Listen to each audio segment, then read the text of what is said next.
Boleh jadi ada orang-orang yang malas tuh sebetulnya dia bukan males, purely males, tapi karena dia nggak tahu dia mau ngapain, dia nggak tahu apa yang mau dicapai, dia nggak tahu apa yang mau dia lakukan untuk 1 tahun, 2 tahun, 3 tahun, 4 tahun, 5 tahun ke depan gitu.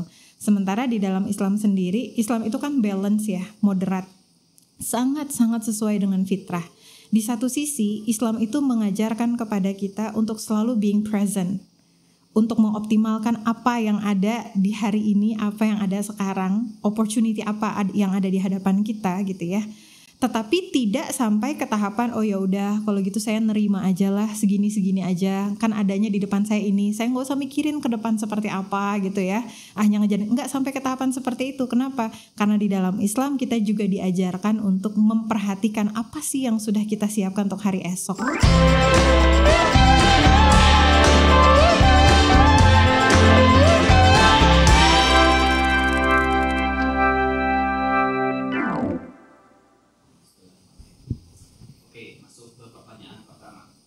Katanya kan Karin gak makan mie instan dan gak suka mie.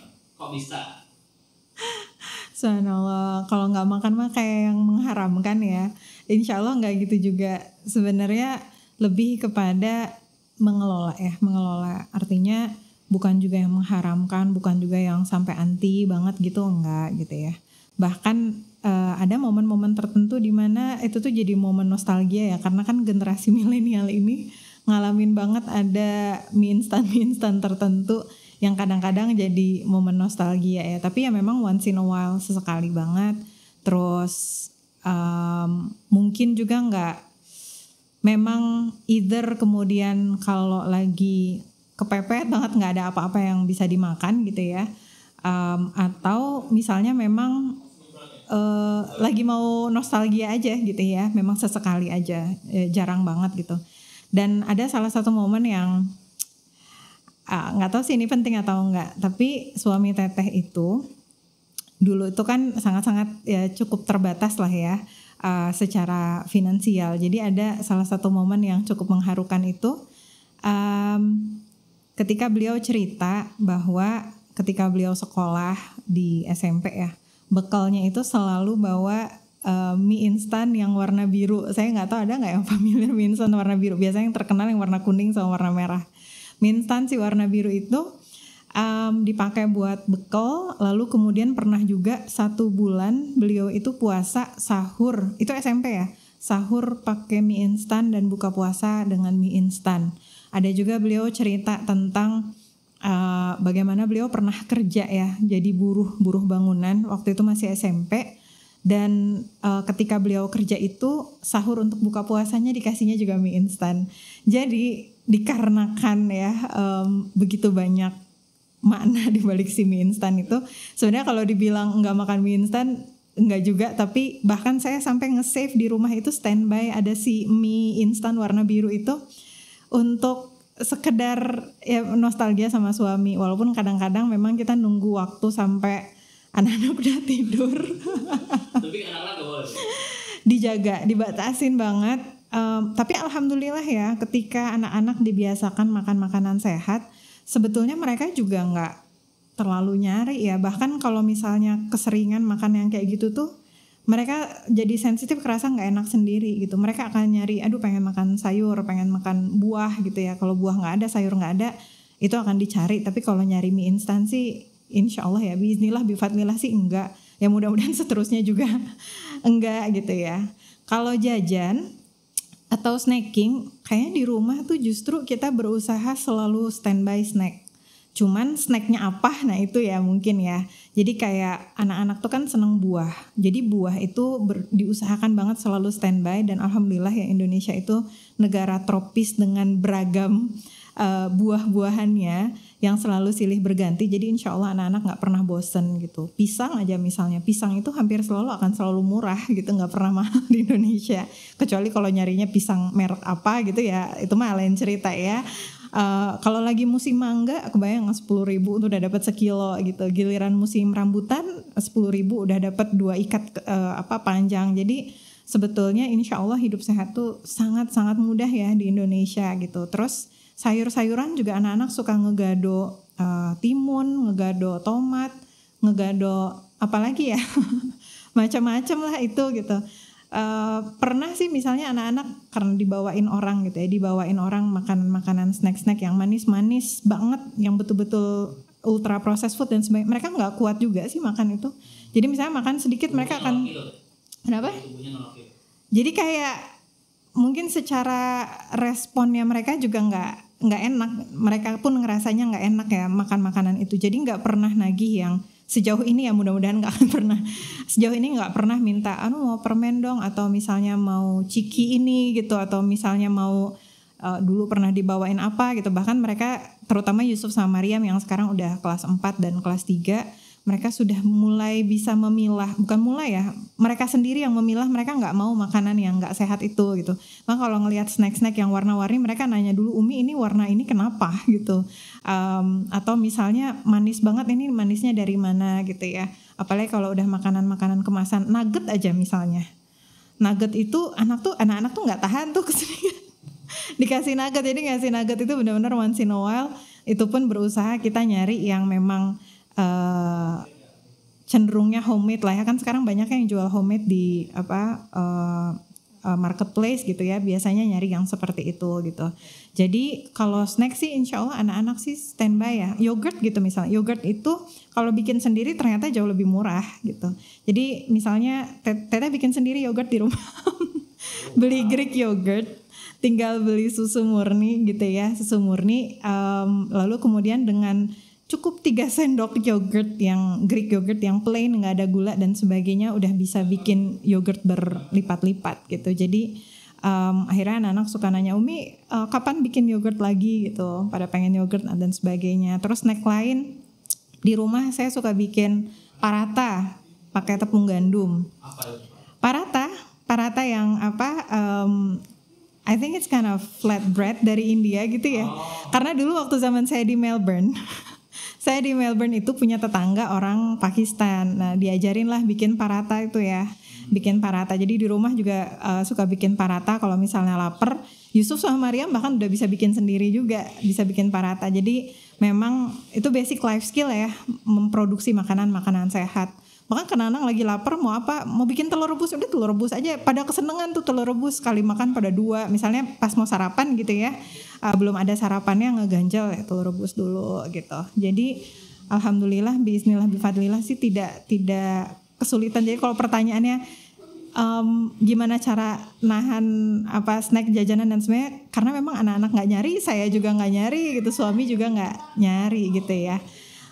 Apalagi yang kira-kira biasa ditanyain, bala-bala gitu misalnya, bikin sendiri di rumah, tapi itu juga jarang sih, karena sekalinya udah bikin, kalau misalnya keterusan biasanya mulai kerasa nggak enak juga karena minyaknya ya, even minyak sendiri sekalipun. Jadi tinggal diatur-atur aja sebenarnya. Kita tidak mengharamkan tapi tidak juga berlebihan gitu ya, insya Allah. Yang kedua Teh Karin scrolling TikTok atau IG nggak sebelum tidur? Saya nggak punya TikTok.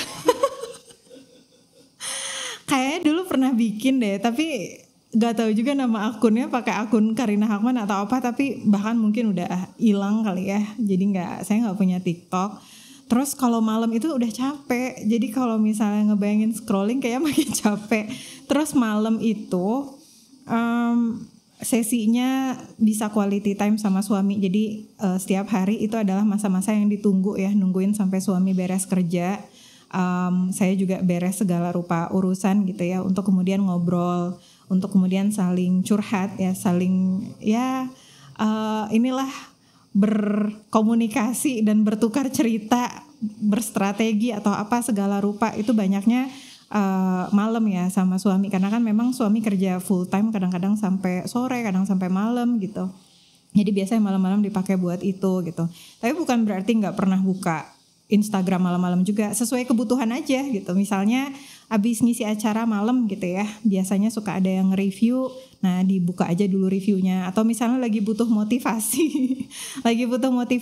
Teteh punya beberapa akun-akun Instagram yang memang di follow, itu memang benar-benar di follow karena nyari nasehatnya yang memang kalau buka ada nasehatnya, dan itu tuh benar-benar menguatkan gitu ya, insya Allah. Jadi sesuai dengan kebutuhan aja, bukan sesuatu yang random atau daily atau yang apa ya gitu. Soalnya udah capek. Ini kayaknya ya, ini yang nanya biasanya Gen Z kan. Gen Z kan kalian kebanyakan single ya. Nah itu tuh masalahnya. Kalau kalau teteh, aduh ya Allah, I'm already in my mid 30s gitu, kayak the best hiburan kayak buat teteh tidur deh. I think I better sleep instead of doing anything else gitu. Kalau misalnya nggak ada hal-hal yang lain yang harus dikerjakan gitu ya, insya Allah. Tapi dulu bentar ya, teteh clarify, nanti takutnya ini di taken out of context. Oh karena gue single gue. Oke, I'll add another one. Tapi kalau teteh inget zaman dulu ya, dulu itu zaman teteh masih gadis itu, teteh inget-inget dulu ya, itu zamannya kami kayak masih zaman Facebookan. Tapi waktu itu zaman ngehitsnya nonton itu ada zaman sebelum teteh hijrah ya. Sebelum teteh hijrah itu bisa nonton lewat kayak ada website-website yang apa namanya bisa mengakses gratis film-film gitulah sebelum ada streaming service dan sebagainya. Cuman begitu teteh hijrah, teteh itu senang banget sama hadisnya Rasulullah SAW yang menceritakan bagaimana Rasulullah SAW itu kan tidur awal dan bangun awal. Beliau tidak suka pembicaraan sia-sia ba'da isya gitu ya. Jadi memang dari dulu begitu teteh hijrah mulai kenal Islam dan memperbaiki pola hidup ya, teteh itu ba'da isya biasanya langsung tidur. Apalagi kalau karena teteh hijrah di New Zealand ya, summer itu kan berarti agak-agak lebih malam ya. Jadi akhirnya kebawaan ba'da isya, teteh langsung tidur. Ketika pulang ke Indonesia juga sebelum teteh nikah, ba'da isya juga biasanya langsung tidur. Karena dulu itu waktu zaman teteh single ya, siapa nih single? Itu biasa bangun jam 3, setengah 3, jam 2 bahkan. Karena teteh harus setoran hafalan itu subuh. Jadi setelah sholat subuh teteh langsung berangkat buat setoran hafalan. Dan waktu itu lagi ngejar-ngejarnya banget ya untuk bisa setoran hafalan tuh kadang ba'da subuh itu paling minimal 2 halaman gitu. Nah kadang-kadang gak kekejar. Jadi karena gak kekejar ba'da subuh untuk ngejar targetan itu, teteh ngafalin itu memang dari sebelum subuh gitu. Dari sebelum subuh udah mulai ngafalin. Nah itu tuh bertahap ya, nggak langsung bangun jam 2 gitu, nggak langsung kayak gitu. Tapi dulu waktu awal mulai ngafalin Quran dari yang awalnya ba'da subuh, terus abis itu dari sebelum subuh, lalu kemudian akhirnya dari jam 4, akhirnya dari jam setengah 4, akhirnya dari jam 3 gitu ya. Itu kalau masa single, supaya teteh cerita ini supaya yang tadi nggak dijadiin excuse sama adik-adik ya gitu. Jadi memang ya udah. Jadi walaupun teman-teman kalau dulu kan suka nonton ya macam-macam gitu. Kalau teteh karena harus bangun awal jadi ya udah tidur awal gitu. Gen Z katanya suka banget scrolling sampai brain rot. Minum-minum kekinian, jajanan viral gitu, sampai banyak diabetes di usia muda.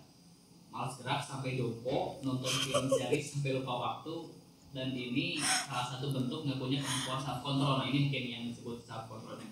Nah menurut teteh gimana nih pendapatnya kalian soal fenomena ini?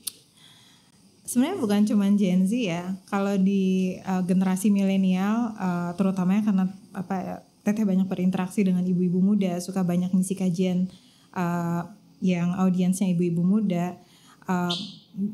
Milenial juga sama gitu ya, bukan hanya Gen Z saja gitu. Kalau berkenaan tentang doom scrolling ya, teteh rasa ada banyak banget faktornya gitu. Karena doom scrolling itu kan akses dopamin instan gitu ya. Jadi berkenaan tentang brain rot itu itu sebetulnya memang sudah cukup lama ya, dari 1 tahun ke belakang. Cuma mungkin sekarang baru booming gitu. Tapi sebetulnya diskusi tentang itu sudah lama. Berkenaan tentang hal tersebut, makanya kemudian kita mengusahakan sedemikian rupa supaya tidak doom scrolling ya. Memang kalau kita buka media sosial dengan intention lah gitu, memang kebutuhannya apa, kita ambil yang baik-baiknya dan kita menghindari hal-hal yang kemudian tidak membawa kebermanfaatan bagi kita. Terus kalau tadi apalagi makanan manis ya, gula dan sebagainya, itu bukan rahasia umum ya, dan sebetulnya udah dari dulu. Apalagi Indonesia itu sebagai salah satu negara yang tingkat diabetesnya tinggi. Teteh nggak tahu ranking berapa, teteh nggak berani bilang. Sebetulnya Indonesia itu punya makanan sehat tuh luar biasa banyak. Tapi ya itulah ya, karena berbagai macam faktor, mungkin karena faktor wawasan, boleh juga karena faktor stres. Doom scrolling salah satu penyebabnya apa? stres yang tidak bisa dikelola dengan baik. Suka makanan bergula, bahkan gula itu kan bisa sampai ke tahapan adiktif ya. Kenapa? Karena dia tadi gitu langsung energi spike-nya kerasa gitu, instan gitu. Akhirnya dia juga nagih-nagih terus gitu. Kayak misalnya sekarang banyak orang bilang senang kopi. Kopinya yang gimana dulu gitu ya. Teteh juga ngopi, tapi teteh nggak pernah pakai gula kalau ngopi. Ya, kalau misalnya kopinya saya senangnya yang pakai karamel, senang pakai vanila, tambah lagi gula, tambah lagi creamer, tambah lagi ini, tambah lagi itu. Jangan-jangan sebenarnya bukan suka kopi, tapi suka gula gitu ya. Suka yang manis-manis dan sebagainya. Itu juga ya tidak bisa dipungkiri ya. Aduh, teteh gimana nih ngomongnya? Aduh, mohon maaf ya.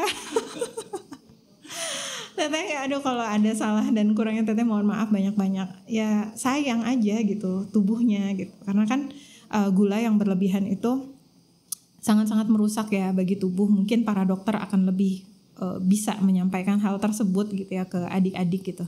Sehingga ya memang harus dibatasi ya. Diharamkan tidak gitu, tapi dibatasi. Coba deh cek kebutuhan gula sehari itu berapa, jenisnya kayak gimana gitu ya, dan sesuaikan dan dievaluasi dengan rutinitas sehari-harinya seperti apa. Terus kayak misalnya apalagi tadi nonton terus mager dan sebagainya. Nah ini juga satu hal yang teteh rasa menjadi masalah di dua generasi ini ya, di generasi kita gitu. Dengan ditambah beban stres kehidupan yang luar biasa tinggi, ditambah dengan tuntutan sana sini, ditambah dengan setelah dengan berbagai stres tadi, ditambah dengan adanya media sosial yang membuat banyak sekali orang merasa bahwa diri dia nggak berharga karena dia disibukkan dengan melihat kesuksesan orang lain gitu ya. Melihat dengan orang ternyata udah begini, aku semakin ngerasa rendah, aku semakin nggak bisa apa-apa.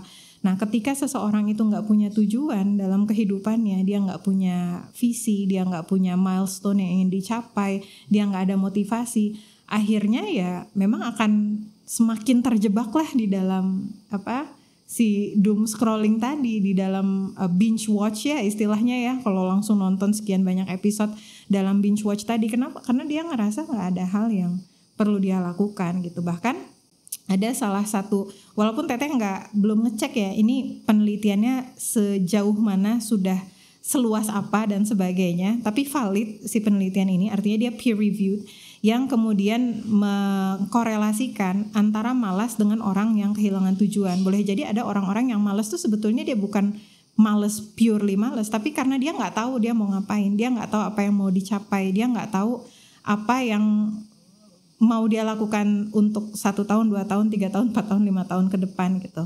Sementara di dalam Islam sendiri, Islam itu kan balance ya, moderat. Sangat-sangat sesuai dengan fitrah. Di satu sisi, Islam itu mengajarkan kepada kita untuk selalu being present. Untuk mengoptimalkan apa yang ada di hari ini, apa yang ada sekarang, opportunity apa yang ada di hadapan kita gitu ya. Tetapi tidak sampai ke tahapan ya udah kalau gitu saya nerima aja lah, segini-segini aja, kan adanya di depan saya ini, saya nggak usah mikirin ke depan seperti apa gitu ya, hanya ngejarin, nggak sampai ke tahapan seperti itu. Kenapa? Karena di dalam Islam kita juga diajarkan untuk memperhatikan apa sih yang sudah kita siapkan untuk hari esok. Itu kan ada ya di Quran surah Al-Hasyr gitu ya.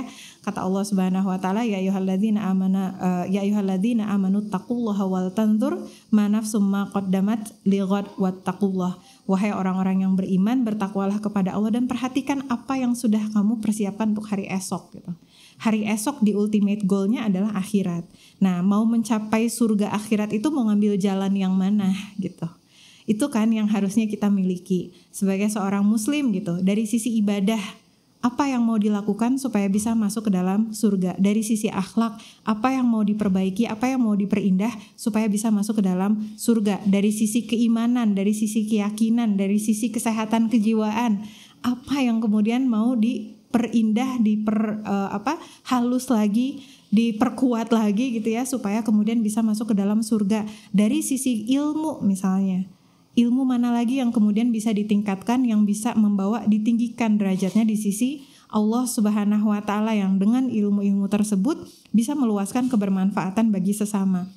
Kalau tujuan ini hilang, mudah banget gitu terjebak dalam tadi gitu ya. Akhirnya nonton berepisode-episode, padahal si episode-episode itu ternyata tidak membawa manfaat sama sekali, atau membawa manfaat yang sangat-sangat sedikit tapi kemudian mudaratnya yang jauh lebih besar. kebanyakan sih orang yang curhat ya, atau misalnya nanya tuh kayak cerita ya memang nggak kerasa teh, awalnya cuma sebentar nggak taunya sekian gitu ya. Karena memang kan tadi ya dia dalam tanda petik adiktif gitu, pengen lagi, cuman sebentar, nggak taunya akhirnya waktu berlalu begitu saja gitu ya, tidak memiliki kontrol terhadap waktu yang sudah diberikan oleh Allah Subhanahu wa taala. Tinggal tadi pertanyaannya gimana self control ya? Gimana cara self control? Sebetulnya nggak ada yang baru ya, semuanya sudah ada di dalam Quran dan Sunnah. Dan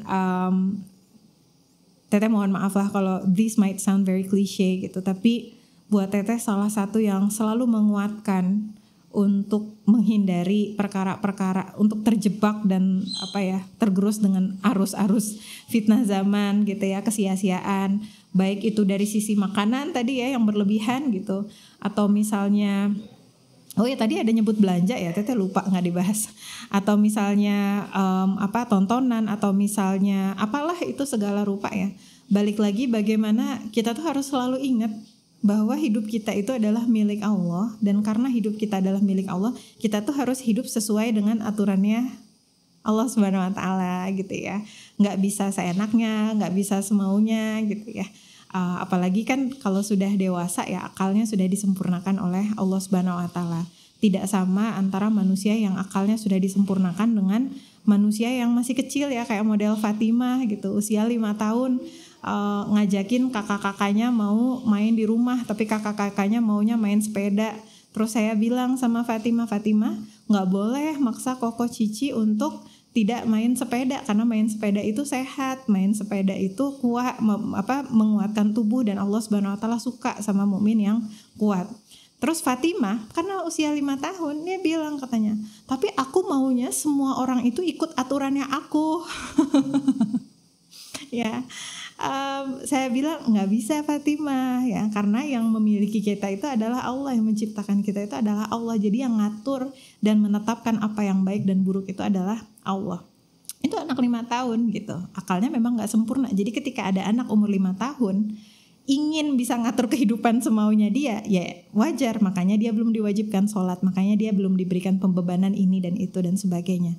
Tapi kalau ini ya, para pemudi umur 17 tahun, 20 tahun, 25 tahun gitu masih bilang, tapi kan aku maunya hidup aku begini, aku kan pengen hidup aku begitu gitu. Jadi apa bedanya nih sama Fatimah yang umur 5 tahun? Ya, jadi kita harus menyadari hidup kita itu adalah milik Allah, dan kita nggak bisa ngatur yang baik dan buruk itu seperti apa ya. Dan tugas kita harus betul-betul merasakan dan selalu ingat, tugas kita hidup di dunia itu cuma satu, taat, tunduk, patuh kepada Allah Subhanahu wa taala. Wa ma khalaqtul jinna wal insa illa liya'budun. Kata Allah Subhanahu wa taala, aku tidak menciptakan jin dan manusia kecuali untuk tunduk, taat, patuh, mengabdi, menjadi hamba, beribadah kepada Allah Subhanahu wa taala. Itu kan semua turunan dari makna liya'budun. Artinya setiap detik yang kita miliki itu kan ada pertanggungjawabannya ya. Akan dipakai buat apa gitu. Dan yang challenging adalah karena sekarang banyak sekali kelalaian itu yang bisa dilakukan dalam keadaan sendirian gitu ya. Kalau dulu itu kan berlalai-lalai, bermain-main tuh harus keluar ketemu orang gitu ya, harus nyari sarananya.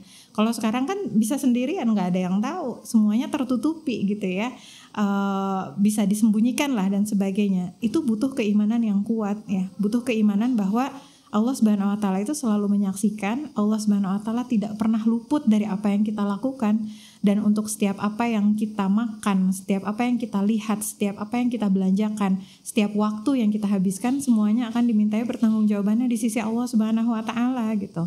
Nah, kalau kita ingat seperti itu dan kita rasakan, itu kurang apa lagi untuk bisa menjadi self control. Emang enggak takut kalau misalnya nanti tahu-tahu ajalnya datang tapi ternyata bekalnya belum cukup gitu ya. Apa enggak takut kalau misalnya ternyata ketika ajalnya datang ternyata lebih banyak catatan amal buruk dibandingkan amal baik, nauzubillah min dzalik gitu ya. Apa enggak takut dengan sakaratul maut yang mengerikan ya? Apakah tidak takut dengan azab kubur? Apakah tidak takut dengan azab api neraka ya? Dan seterusnya. Itu kan semuanya sesuatu yang kita yakini ya. Al jannatu haq wan naru haq. Surga itu nyata, benar, dan neraka itu juga nyata, benar gitu, ada gitu. Sehingga dengan keyakinan itu mudah-mudahan itu bisa menguatkan kita dan meyakinkan kita terlepas apapun lah zamannya, apapun yang lagi happening di luaran sana, what matters the most is what Allah thinks about us gitu. Itu yang paling penting. Yang paling penting adalah apa yang Allah Subhanahu wa taala kira-kira lihat kepada kita. Karena yang paling penting mencari ridho Allah, bukan ridho manusia. Terserahlah mau dibilang sama orang ketinggalan zaman, mau dibilang sama orang aneh, mau dibilang sama orang berlebihan. Karena di hari akhir nanti yang akan menghakimi kita bukan manusia tadi gitu.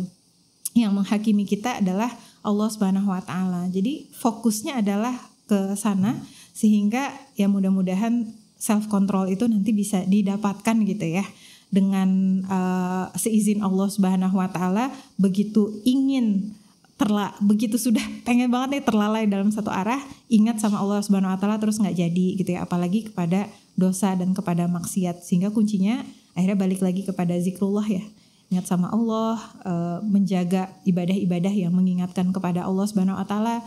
Sederhana kan jadinya gitu ya, tidak ribet gitu. Allah alam bisawab. Kira-kira gimana tuh? Nah, mungkin yang beruntung gimana atau banyak yang mengaitkan kemampuan self control dengan kesuksesan. Menurut kalian gimana? Ini definisi kesuksesannya apa dulu nih? What do you mean by success? Ya mungkin sukses di dunia dan di akhirat. Oke ya, insya Allah. Ketika kita punya kemampuan self control, sebetulnya bahasa Islam yang lebih tepat mungkin kemampuan kita mengelola hawa nafsu ya, menahan hawa nafsu. Maka kesuksesan itu adalah sebuah keniscayaan. Kenapa? Karena di dalam Al-Quran, Quran surah An-Nazi'at ya. Ini An-Nazi'at ayat ke, Teteh harus cross check karena takut salah nomor ayatnya. Quran surah An-Nazi'at ayat ini ya, dari mulai ayat 37 sampai dengan ayat 41 ya. Nah Allah Subhanahu wa taala kan menyampaikan di ayat 37-nya, fa amma man tagha wa atharal hayatad dunya fa innal jahima hiyal ma'wa wa amma man khafa maqama rabbih wa nahan nafsa 'anil hawa fa innal jannata hiyal ma'wa.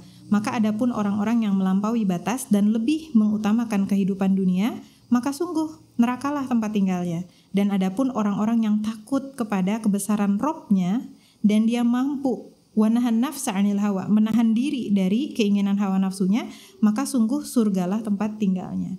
Jadi tidak bisa dipungkiri salah satu karakteristik penghuni surga itu adalah orang-orang yang tadi wanahan nafsa 'anil hawa. Mereka mampu menahan hawa nafsunya. Mereka punya self control, bahasa kekiniannya, the urban language for that gitu ya. Punya self control, artinya nggak bisa dipungkiri bahwa ya kemampuan self control tadi dibutuhkan untuk kita bisa sukses di akhirat. Nah sukses di dunia ini tergantung ini definisi suksesnya apa gitu ya. Kalau definisi suksesnya adalah kehidupan yang tenang ya di tengah berbagai ujian, kehidupan yang dipenuhi dengan berbagai amal solih, itu sudah definitely gitu, insya Allah itu akan didapatkan. Hatta sekalipun dianggap oleh orang lain tidak sukses gitu. Karena kan kalau di sisi Allah Subhanahu wa taala ya, sukses kehidupan di dunia itu selalu merujuk kepada kesuksesan akhirat. Boleh jadi ada orang yang di dunia ini tidak dianggap sukses ya. Tidak dianggap sukses kenapa? Karena dia tidak punya jabatan yang tinggi, dia tidak punya bisnis yang sukses, dia karyawan biasa-biasa saja dalam tanda petik gitu ya. Tetapi ternyata dia adalah orang-orang yang bertakwa, yang dimuliakan oleh Allah Subhanahu wa taala. Maka di mata Allah Subhanahu wa taala dia sukses, tapi boleh jadi di mata manusia gimana? Dia nggak sukses. Loh teh kok kayak gitu sih teh? Gimana dengan orang yang misalnya dia punya self control? Dia waktu zaman kuliah dia belajar yang rajin, dia mengerjakan tugas-tugas dengan baik, dia berorganisasi, dia ini, dia itu dan sebagainya. Tapi kenapa kemudian sama Allah ternyata dikasihnya hasilnya tidak sebaik sama orang yang misalnya dapat privilege papi ai dan mami ai gitu ya.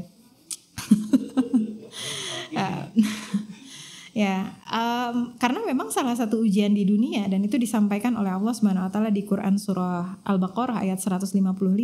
Itu salah satu bentuk ujian di mana Allah Subhanahu wa taala menguji dengan kurangnya buah-buahan.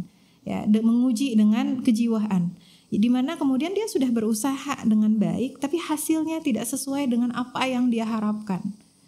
Dulu pernah ada popular quote yang menyampaikan hasil tidak akan mengkhianati usaha. Nah itu sebetulnya yes or no gitu ya. Kenapa? Karena di sisi Allah Subhanahu wa Ta'ala yang menetapkan hasil itu adalah Allah Subhanahu wa Ta'ala. Boleh jadi ada orang duduk ngafalin Al-Quran, 30 menit dia dapat 2 halaman. Ada orang 2 jam dia menghafalkan Al-Quran, dia dapat hanya 1 halaman gitu. Hasil itu adalah rezeki dari Allah Subhanahu wa Ta'ala. Look at the people of Gaza, the Palestinian. Kurang apa lagi keimanannya? Kurang apa lagi ketakwaannya? Kurang apa lagi segala usaha dan mujahadahnya gitu ya. Sama Allah Subhanahu wa Ta'ala masih dalam tanda petik belum dikaruniakan apa? Kemenangan yang kita tunggu-tunggu, kemenangan yang kita harap. Karena hasil itu adalah hak prerogatif Allah Subhanahu wa Ta'ala. Jadi kita tidak perlu berburuk sangka kepada Allah Subhanahu wa Ta'ala. Bahkan jangan kita berburuk sangka kepada Allah Subhanahu wa Ta'ala ketika kita ngerasa sudah memberikan yang terbaik tapi hasil yang ditunggu-tunggu belum didapatkan ya. Udah belajar rajin ternyata IPK-nya segitu-segitu aja gitu. Terus evaluasi, terus memperbaiki tapi tidak boleh suudzon kepada Allah. Ya. Lulus dari tempat universitas terbaik, jurusan terbaik, nyari kerjaan ternyata susah banget, nggak dapat di sini, nggak dapat di sana, padahal segala ikhtiar sudah diupayakan, menjaga takwa, tawakal, doa sudah diupayakan. Mungkin memang itu yang terbaik dari sisi Allah Subhanahu wa Ta'ala. Ada yang sudah ikut sekolah pranikah sana sini kemana-mana, sudah mempersiapkan diri untuk menyambut pernikahan yang barokah. Ternyata sudah usia akhirnya lewat 25, lewat 28, lewat 30, bahkan lewat 35 tahun belum juga bertemu dengan jodohnya. Apakah karena kemudian dia tidak layak di sisi Allah Subhanahu wa Ta'ala sebagai orang yang baik? Bukan. Memang rezekinya bukan yang terbaik untuk diberikan pada saat itu. Ada orang sudah menikah 5 tahun, 10 tahun belum dikaruniakan anak. Ikhtiar segala rupa sudah diberikan. Itulah salah satu contoh bagaimana yang namanya hasil adalah hak prerogatif dari Allah Subhanahu wa Ta'ala. Sehingga kita harus memperhatikan bahwa kesuksesan yang orang bilang di dunia itu bukan kriteria kemuliaan di sisi Allah Subhanahu wa Ta'ala. Ada di Quran surah Al-Fajr ya, 15-16. Allah Subhanahu wa Ta'ala menyampaikan fa'ammal insanu idza mabtalahu rabbuhu fa'akramahu wa na'amahu fayaqulu rabbi akraman. Dan maka para manusia ini mereka mengira, mereka menyangka kalau Allah lapangkan rezekinya, maka mereka itu lagi dimuliakan sama Allah. Wa amma idza mabtalahu faqadara alaihi rizqahu fayaqulu rabbi ahanan. Dan mereka ngira kalau ada orang yang disempitkan rezekinya, maka dia sedang dihinakan oleh Allah Subhanahu wa Ta'ala. Kala ya, enggak seperti itu. Allah Subhanahu wa Ta'ala menyampaikan. Di sisi Allah bukan seperti itu gitu ya. Jadi kita tidak perlu merasa yang itu ada orang ya, dia enggak punya self control kok. Dia enggak punya kemampuan menahan hawa nafsunya, bahkan mungkin enggak sholat, bahkan mungkin enggak ini, bahkan mungkin enggak itu gitu ya. Kok kayaknya kehidupannya fine-fine aja gitu. Ya Fir'aun juga kehidupannya fine-fine aja. Fir'aun itu kan enggak punya apa nih ya? Firaun itu kan gak punya self control ya.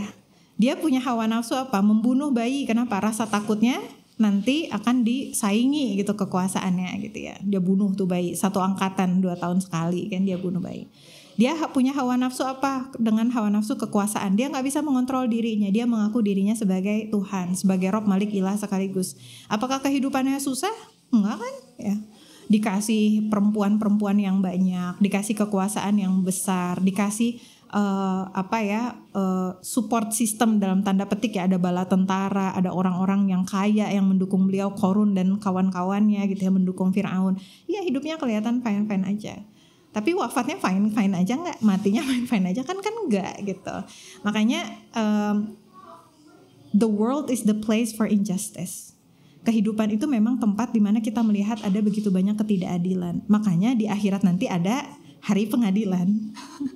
Di hari akhirat itulah nanti kita akan minta keadilan dari sisi Allah Subhanahu wa Ta'ala, bahwa setiap amal-amal yang kita lakukan itu semuanya ada balasannya, bahkan jauh lebih baik dibandingkan apa yang kita lakukan. Jadi kembali lagi kepada pertanyaan tadi, apakah self control akan membawa kepada kesuksesan? Kalau di sisi Allah Subhanahu wa Ta'ala, ketika kita mampu secara konsisten menahan hawa nafsu kita untuk senantiasa dijauhkan dari perkara-perkara yang mungkar, perkara-perkara yang dosa, perkara-perkara yang melalaikan, dan dengan kita mampu menahan hawa nafsu kita, kita senantiasa bisa berada di jalan ketaatan, definitely you will be on the path of success in front of Allah Subhanahu wa Ta'ala. Tapi Kalau mengikuti definisi sukses dalam kacamata dunia belum tentu. Itu semuanya sesuai dengan qadarnya Allah, sesuai dengan ketetapannya Allah Subhanahu wa taala, sebagaimana janji Allah Subhanahu wa taala. Allah Subhanahu wa taala melapangkan rezeki kepada siapapun yang Dia kehendaki. Dan Allah kemudian menguji rezeki kepada siapapun yang Dia kehendaki. Ada begitu banyak dalam kisah Rasulullah SAW, kisah para sahabat, kisah para sahabiah. Berapa banyak sahabat dan sahabiah yang solih luar biasa, tapi Allah uji dengan kesempitan rezeki. Ya. Tapi berapa banyak orang-orang yang kemudian kita lihat bahkan di zaman ini semena-mena, ya, menjajah, membunuh, ya, merampas hak orang lain. Tapi ternyata nampak kehidupannya biasa-biasa saja. Apakah orang-orang yang sukses dengan cara seperti itu punya self control? Absolutely not, gitu ya. Jadi tergantung dari perspektif mana kita melihat, dan ya harapannya sih kita akan selalu melihatnya dari perspektif Allah Subhanahu wa taala ya. Karena Allah Subhanahu wa taala yang maha benar, Allah Subhanahu wa taala yang maha menghakimi juga gitu. Jadi kita mengikut parameternya Allah Subhanahu wa taala aja, insya Allah akan jauh lebih mudah kehidupan kita. Allah a'lam bishawab. Apakah emang kalau kita udah ngelakuin self control itu hidup kita ini bisa lebih bebas, atau emang justru dari self control itu malah sebaliknya kita jadi terkekang gitu dalam konsep duniawi dulu baru akhiratnya?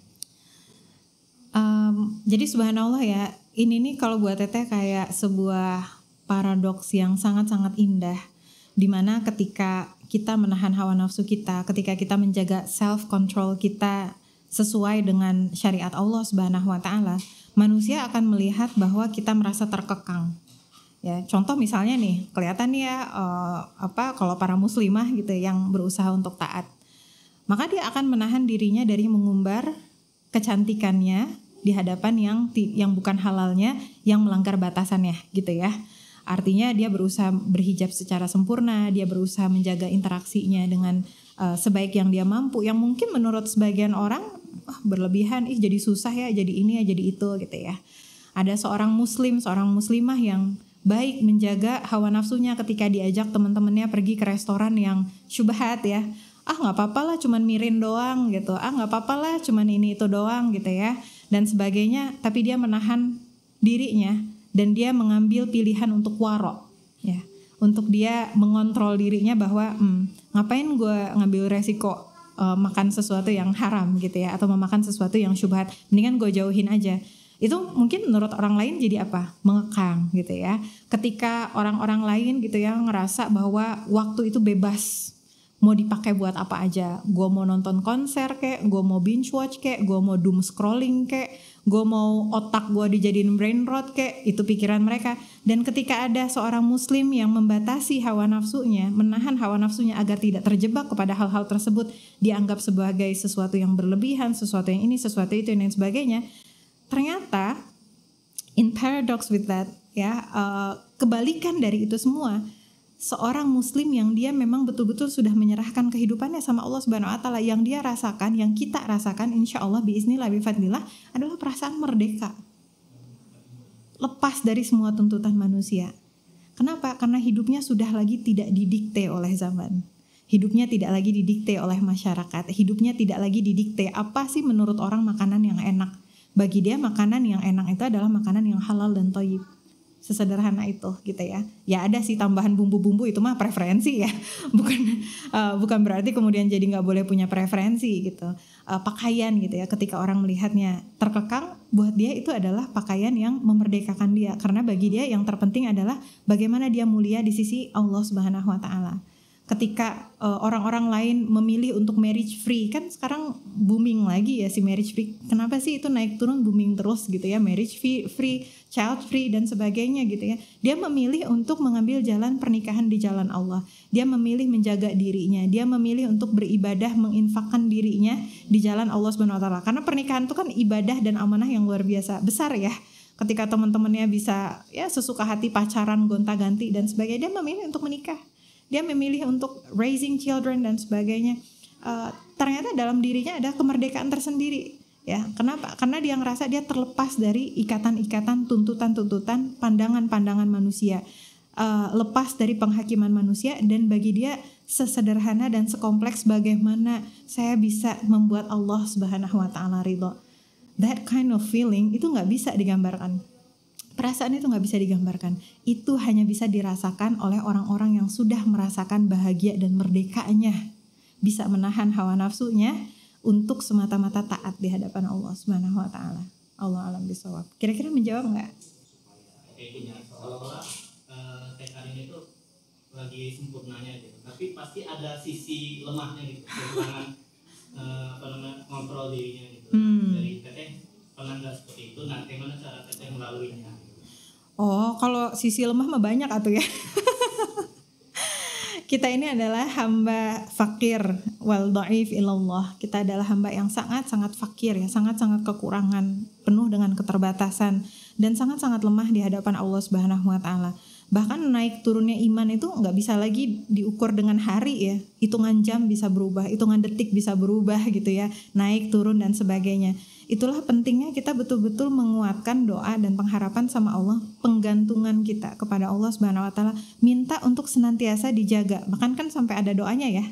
Dari Rasulullah sallallahu alaihi wasallam, ya muqallibal qulub tsabbit qulubana ala ta'atik wa dinik, atau ya muqallibal qulub tsabbit qalbi wa ala dinik wa ta'atik ya.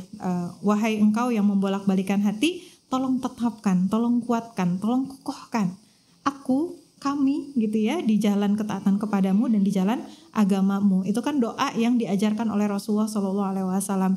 Jadi teteh ya mikirnya ya kalau selevel Rasulullah sallallahu alaihi wasallam aja masih merutinkan membaca itu setiap hari, terus siapa saya yang kemudian nggak baca itu gitu. Itu salah satu doa favorit teteh. Tapi bahkan dengan doa itu ya kadang-kadang ya banyak luputnya ya, bahkan banyak sekali naik turun itu kerasa. Itulah gunanya kita punya hati yang sensitif. Dan ketika hati kita sudah memanggil-manggil, you know what, I think you go too far, ya, you're going too far ya. Kan kita punya antena, kita punya semacam sinyal, dan insya Allah hati kita itu senantiasa berada dalam kondisi fitrah ya, deep down inside, mau sebrutal-brutalnya. Fitrahnya hati manusia itu gak pernah berubah. Ada di Quran surah Ar-Rum ayat 30, nanti buka sendiri. Dia senantiasa suka dengan kebaikan, suka dengan kebenaran, suka untuk menghambakan diri di hadapan Allah Subhanahu wa taala. Makanya manusia yang non muslim pun punya moral kompas kan. Ya, punya moral kompas gitu. Itu bahkan non muslim sekalipun, apalagi kita yang muslim. Maka kita harus memperhatikan gitu. Ketika hati kita ngerasa, kok sholat gue jadi gak enak ya. Ini gue ngapain nih tadi? Kenapa sholat gue jadi gak enak? Yang biasanya tilawah tuh khusyuk sampai udah nggak ngelihat lagi berapa halaman, ini baru juga satu halaman udah ngitung berapa halaman lagi gue harus baca gitu kan. Yang biasanya bersemangat untuk pergi ke kajian ini malah leyeh-leyeh. Yang biasanya sensitif banget sama konten-konten tertentu, aduh langsung astagfirullahaladzim, apa sih nih konten gosip apa sih nih gitu ya, langsung move on gitu. Ini kenapa jadi suka sama konten gosip gitu ya. Dan sebagainya. Jadi kita harus sangat-sangat aware supaya apa? Supaya begitu muncul benih itu langsung dipapas, benih-benih keburukan ya. Benih keburukan langsung dicabut, ada benih keburukan langsung dicabut. Kalau nggak langsung dicabut, tumbuhnya bisa menjalar kemana-mana gitu ya. Makanya kan perintahnya jangan mengikuti langkah-langkah syaitan. Bukan jangan mengikuti syaitan gitu ya. Jangan mengikuti langkah-langkah syaitan. Ini cuma jejaknya doang. Jejaknya aja nggak boleh kita ikuti gitu, karena setan itu kan ketika ngajakin kita nggak langsung ya, ayo kamu berzina ya gitu, nggak gitu ya, tapi selangkah demi selangkah. Ada tuh yang cerita ke teteh DM, dan teteh nggak tahu siapa namanya, siapa akunnya dan sebagainya, yang menyampaikan bagaimana dulu dia sangat aktif dalam dakwah. Ini audiens teman ini udah dewasa ya, insya Allah. I need to tell you this one, karena buat teteh sedih banget ya. Dan beliau cerita, beliau sulit sekali keluar dari adiksi pornografi gitu ya.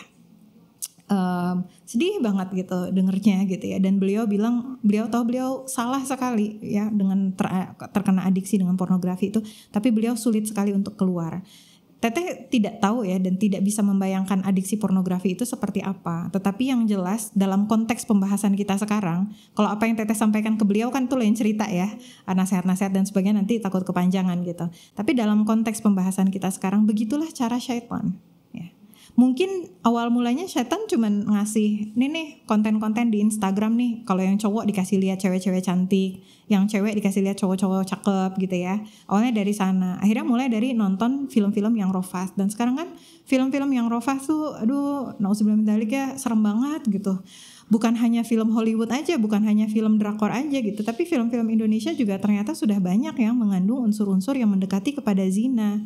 Hatta sesederhana, teteh punten banget ya kalau misalnya ada yang bilang berlebihan, ini ya gimana faktanya demikian gitu ya. Adegan kissing aja, punten banget ya, adegan kissing, ciuman gitu. Itu kan gak boleh ya, apalagi sampai dipertontonkan seperti itu. Udah jelas orangnya bukan yang sama-sama mahram gitu kan, dipertunjukkan seperti itu. Awalnya cuma ngeliatin adegan seperti itu, akhirnya jadi adegan yang lain, akhirnya kemudian terjerumus kepada pengen ngeliat ini, pengen ngeliat itu dan sebagainya gitu ya, dan merambat ke mana-mana. Jadi langkah-langkah setan tuh sedikit halus gitu ya. Kalau misalnya ditawarin, ayo kamu mau nggak adiksi pornografi, mungkin semua yang adiksi tadi akan bilang enggak, gue nggak mau gitu.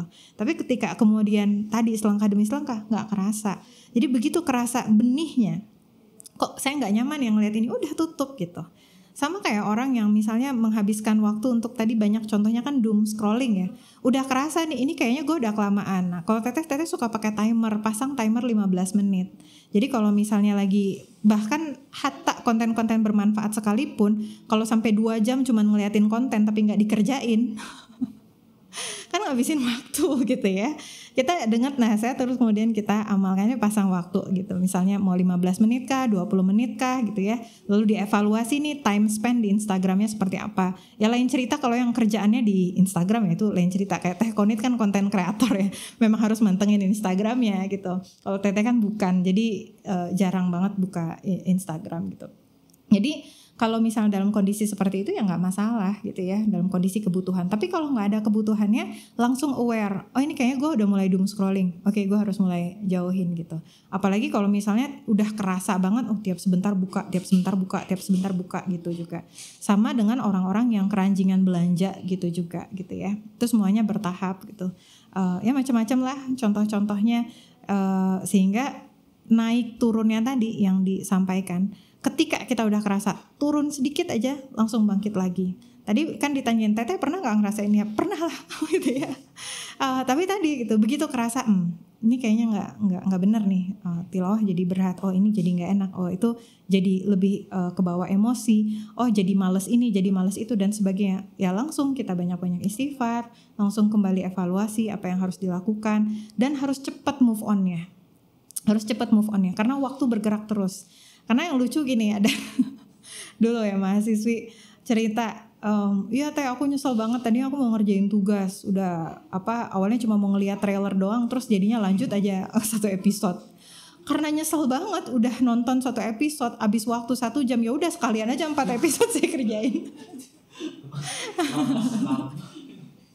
Sekalian aja udah hancur. Nah itu kan mentalitasnya salah ya, jangan kayak gitu. Harusnya begitu kita sudah sadar, oh ya gue salah, langsung istighfar, langsung perbaiki, langsung move on. Supaya yang awalnya udah kehilangan 1 jam, jangan sampai kehilangan 4 jam gitu. Ya udah kehilangan 1 jam ya udah langsung istighfar, langsung memperbaiki, langsung move on. Dan mungkin ini agak keluar dari konteks ya. Bukan hanya tentang self control yang kecil-kecil sehari-hari, tapi ini juga tentang kehidupan. Adik-adik kan, ini kan konteksnya tadi banyak banget bicara tentang Gen Z ya, masih muda gitu. Ya milenial juga masih hitungan muda lah ya, nggak tua-tua amat gitu. Nah ketika masih muda seperti itu, opportunity itu banyak banget. Tapi kadang-kadang ketika dihadapi dengan kegagalan, ya hawa nafsunya ingin apa? Ingin ya udahlah gue udah gagal, udah biarin aja hidup gue hancur. Gitu. Ya itu hawa nafsunya. Tapi kemampuan self control yang baik, kemampuan menahan hawa nafsu yang baik, maka dia akan mampu menahan dirinya untuk tidak terjerumus dalam putus asa. Jadi self control itu bukan hanya sekedar untuk hal-hal yang tadi kita bicarain sederhana, as simple as makanan atau jajanan atau tontonan atau doom scrolling dan sebagainya. Bukan berarti itu hal remeh-temeh, enggak. Tapi itu kan hal yang sifatnya sehari-hari. Tapi bahkan self control juga dibutuhkan untuk hal-hal yang besar gitu. Membuat keputusan di dalam hidup ya. Setelah terkena musibah, bagaimana bangkit setelah kegagalan, bagaimana untuk gak putus asa ya ketika terjatuh berkali-kali, bagaimana melawan rasa tidak berharga ketika dihina oleh orang lain gitu. Itu kan butuh kemampuan mengelola hawa nafsu yang luar biasa ya. Kenapa? Hawa nafsunya mungkin akan membawa kepada udahlah gue pengennya nyerah aja. Udahlah gue pengennya udah terlanjur jatuh, udah gue jatuh aja gitu ya. Kan pengennya dibawanya ke sana. Tapi ketika punya self control yang baik, maka akan bisa dilawan. Dilawannya akhirnya outcome yang muncul adalah karakteristik seorang muslim, karakteristik seorang muslimah yang dia mau bermujahadah, bersungguh-sungguh ya, mengejar cita-cita kebaikannya. Dia akan mau untuk optimis di tengah berbagai kegagalan dalam tanda petik ya, kegagalannya. Karakteristik kebaikan di mana dia senantiasa penuh harap kepada Allah Subhanahu wa taala, penuh baik prasangka kepada Allah Subhanahu wa taala bahwa Allah Subhanahu wa taala yang akan menjamin masa depannya akan baik-baik saja selama dia mengikuti jalan-jalan yang sudah ditunjukkan oleh Allah Subhanahu wa taala. Ya mungkin itu kali ya, di tengah ini kan waktunya juga singkat ya. Jadi jawabannya juga jawaban yang singkat-singkat. Kalau misalnya banyak yang kurang dan salah dari apa yang Teteh sampaikan ya Teteh mohon maaf banyak-banyak. Kalau ada yang baik semua datang dari Allah Subhanahu wa taala. Mudah-mudahan ya kita sebagai baik generasi milenial maupun generasi Z, kita tidak dikekang atau tidak dibatasi dengan stigma bahwa generasi milenial ini gini atau generasi Z ini begitu ya. Tetapi kita akan tetap kepada apa yang disampaikan oleh Allah Subhanahu wa taala. Masing-masing dari kita memiliki potensi menjadi hamba Allah yang baik. Masing-masing dari kita punya potensi menjadi seorang muslim, seorang mukmin, seorang muttaqin, seorang muhsinin yang baik di hadapan Allah Subhanahu wa taala. Masing-masing dari kita punya potensi untuk selalu memperbaiki diri, punya hak dan potensi dan opportunity ya, peluang untuk bisa memasuki surga tertinggi di sisi Allah Subhanahu wa taala. Maka ya mudah-mudahan kita bisa memiliki self control itu ya, mampu menahan hawa nafsu kita di jalan yang benar dan menjauhi dari jalan-jalan yang salah, sehingga mau dari generasi manapun kita gitu ya, Allah Subhanahu wa taala akan senantiasa mengistiqomahkan kita di dunia hingga ke surga. Allah alam bisawab. Ya tadi udah ya, kalau salah dan kurang mohon maaf banyak-banyak. Kalau ada yang baik semua datang dari Allah Subhanahu wa taala. Wassalamualaikum warahmatullahi wabarakatuh.